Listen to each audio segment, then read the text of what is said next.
Rampant shoplifting at the Nike community store in Northeast Portland gives new meaning to the term, just do it.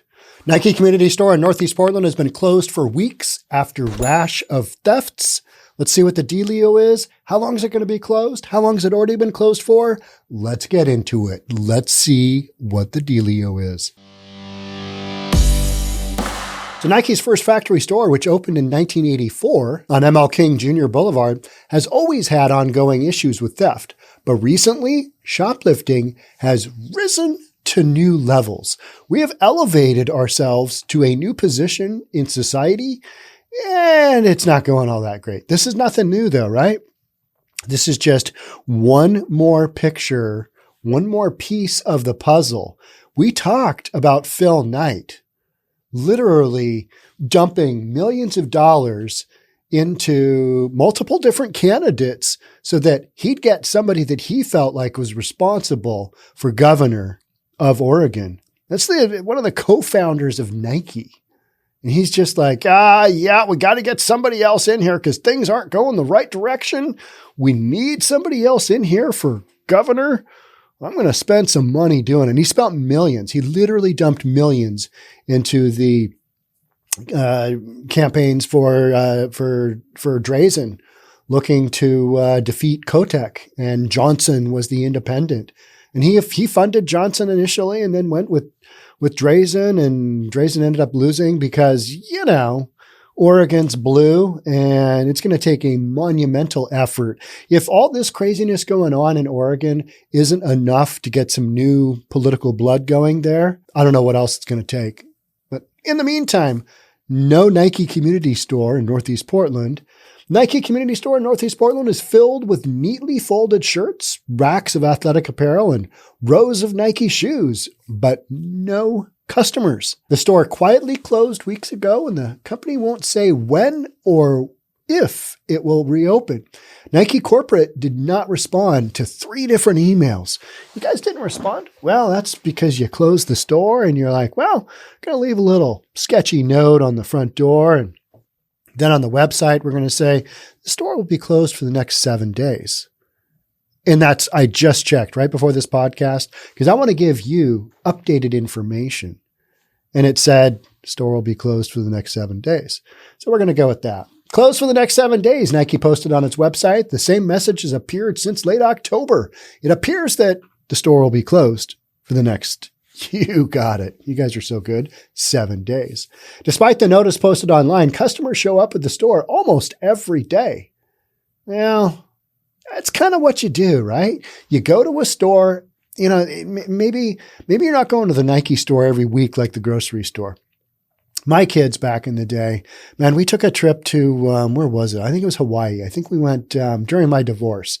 I was like, screw it. I know I can't afford this. We're going to Hawaii anyway. So we did that. And man, my kids, Waikiki. I'm a Maui guy, but took the kids to Waikiki figuring, well, they're pretty young. They're going to have fun. They're going to go shopping. And they did. Nike store and 2-story Nike store in Waikiki.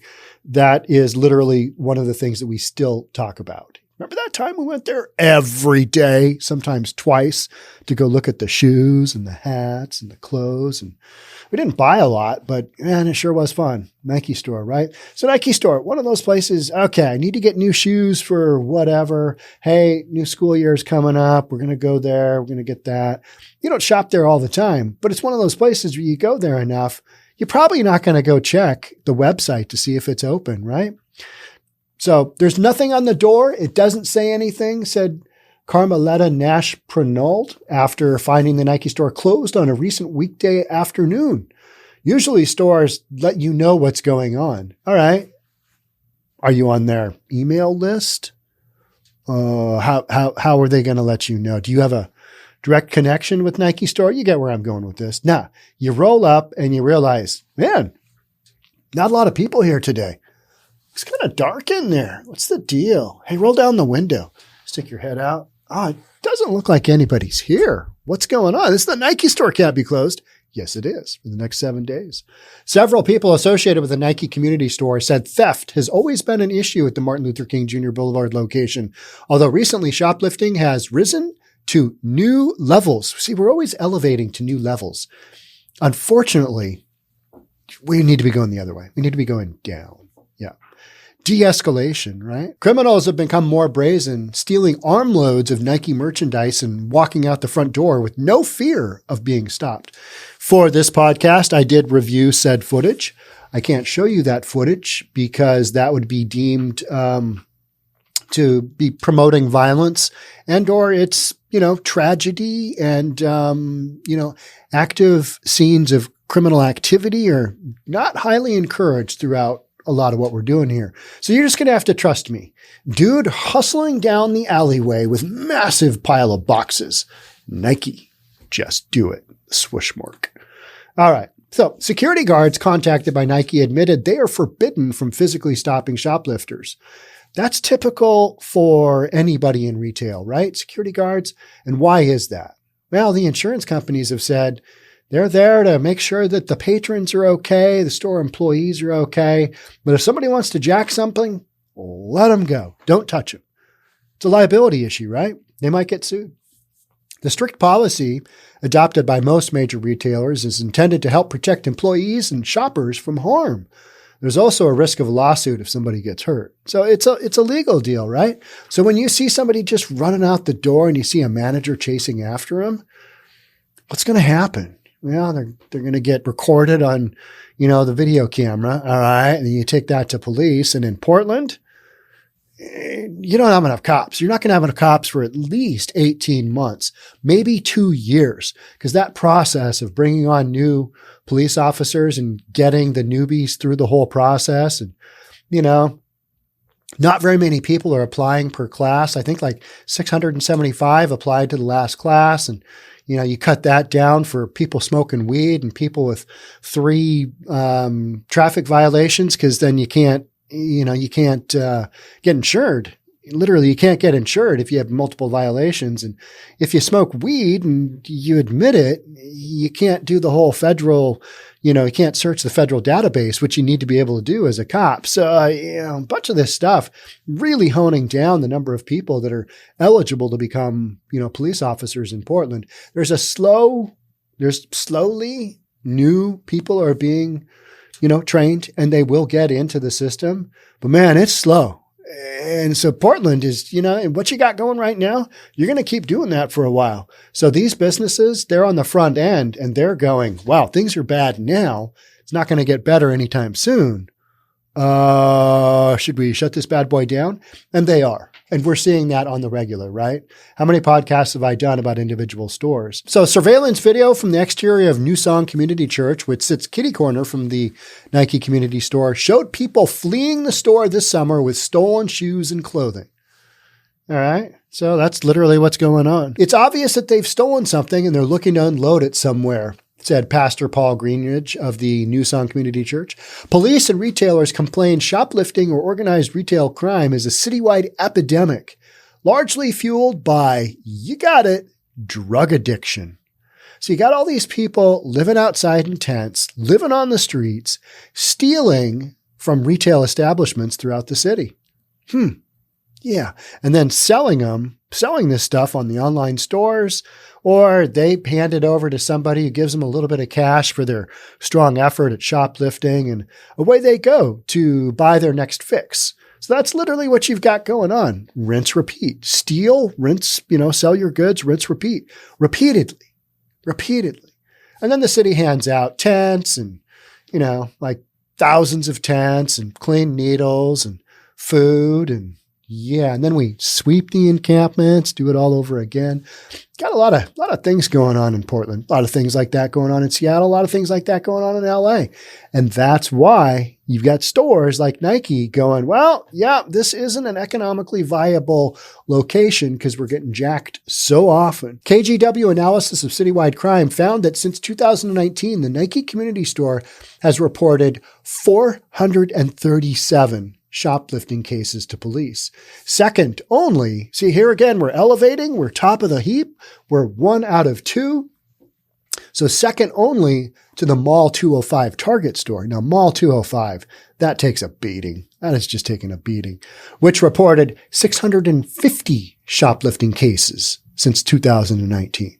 So we're averaging over 200 cases in the last 3 years, 200 cases for Target store and like 150 for the Nike community store, 150 cases of shoplifting. And they're probably getting, if you're going to go in there, go ham. Just, go ham, take as much as you want because they're not going to stop you. I mean, and I'm joking when I say this, but it's because it's so upsetting that these criminals can just kind of come in and do whatever they want. And then these stores shut down. And then the good citizens of Portland, why didn't they tell me the store was closing? How come the store's closed? Yeah. Terrible wake up call, right? Go to get your kid a new pair of kicks, new pair of sneakers. Roll up to the Nike store, closed. So disappointing. Your kid's going to get a new pair of shoes to wear to school. Now he's not. Now you got to go to Mall 205, get them there. Retailers believe Portland shoplifting statistics are lower than actual figures because most stores don't bother filing police reports. So how many, and this is only the ones that they saw and recognized. So these cases are hundreds a year, literally hundreds a year. Over the past 4 months, several Portland businesses have closed their doors because of crime and security concerns. Let's see how many of these we have podcasted. All right. We got the Cracker Barrel at Jansen Beach. Yes. Check mark. And we've got the nearby Stanford's Restaurant and Bar. Yes. And we've got a couple of Starbucks locations. We did. We covered them all. You guys knew you came here for some reason, right? The Nike community store is especially noteworthy because of its history. Portland community leader Ron Hendren and the Black United Front approached the Nike 38 years ago and urged the company to build its first ever factory store on Martin Luther King Jr. Boulevard, then called Union Avenue. It was an area plagued by crime and violence. Still is. So yeah, I mean, so many of these areas, okay, so 38 years ago, was I going there? No. I'm 54 now, so 18. Whatever that math is. No, I was going and shopping in Portland probably in 1980. So, not that it's even relevant, right?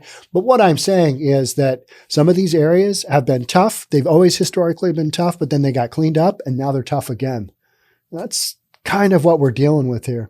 Many credit the development that began to occur on Martin Luther King to Nike's commitment to being there. Then you come full circle. Yeah, we can't really stay in business at this location. We're going to be closed. You got it. For the next 7 days. When the Nike Portland factory store opened in June 1984, it pledged to donate a portion of the store's profits to community-based nonprofits. By 1984, I was, not going to Portland, not hanging out in Portland. I was doing high school and, doing stuff and wasn't necessarily, I'd go down and visit my grandma in Longview every now and then, but wasn't spending extended periods there because I could drive and, doing that kind of thing.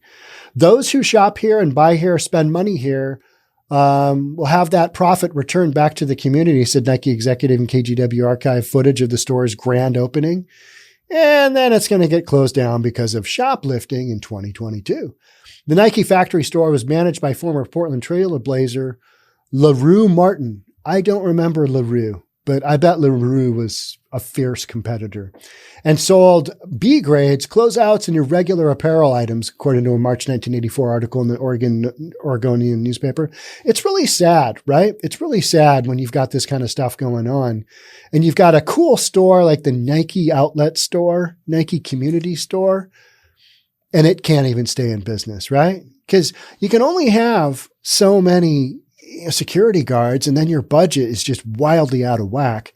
And even those security guards, you can't stop the theft. You can't stop what's going on. So it's what's going on outside the store that is so important. And in this area of Portland, like we said, this is not the first store to close up, right? You've got multiple other stores.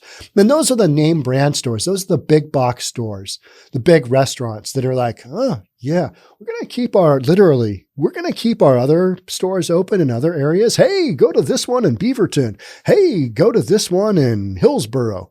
Instead of, you know what? Don't come to the one in Portland because you got it. They're closed for the next 7 days and or permanently.